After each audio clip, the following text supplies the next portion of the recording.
The Morgan Library and Museum is a lot of things to a lot of different people. It's a museum, it's a research center, it's an event venue, it's an educational space, it's a place for contemplation, and it's a place to even just grab a bite for lunch. The Morgan Library started as J. Pierpont Morgan's collection of rare books, manuscripts, objects, the repository of the greatest thinkers, writers, and creators in the Western tradition. Over more than a century, it has grown into a major cultural institution where people can come together and talk about literature and ideas and the works that really have marked them and changed them. We are finding ways of illuminating these moments of art, literature, music, or history in an interdisciplinary way, and really getting us as close as we can to understanding the creative process. We can really show that pedigree of creativity in interesting ways. Everything is kind of intimately scaled. We have a lot of material that really shows the artist's hand at work, getting into the head of our artists and authors.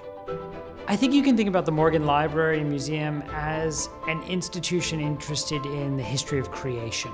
The drafts behind the novel, or the scratched out, rewritten Beethoven score, in addition to the printed final version. The handwritten material by some of the greatest writers and historical figures the world has ever seen, including Jane Austen, Charles Dickens, Oscar Wilde, historical figures like George Washington, Napoleon. And we always have a drawings exhibition. It's just a critical mass of attention on the subject that is unmatched anywhere else.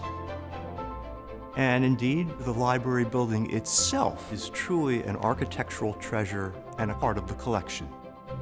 The role of our conservators is to safeguard the collections for the future and also to keep them safely accessible to our constituents who come to do research in the reading room and members of the public who can access the collections through our digitizing programs.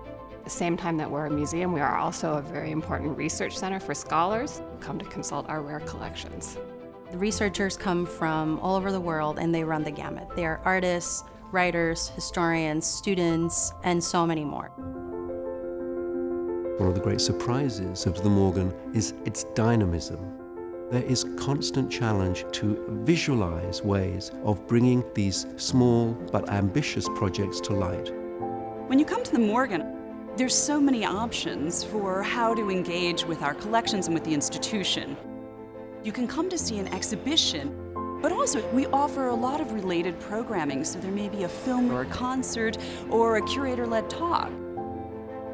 More than anything, the safekeeping of knowledge is of paramount importance in today's world.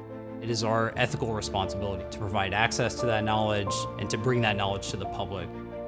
And what you see on these shelves is not simply Morgan's collection that is frozen in the past. This is a growing collection. I think for anyone who loves the liberal arts, this is a place where they feel immediately at home.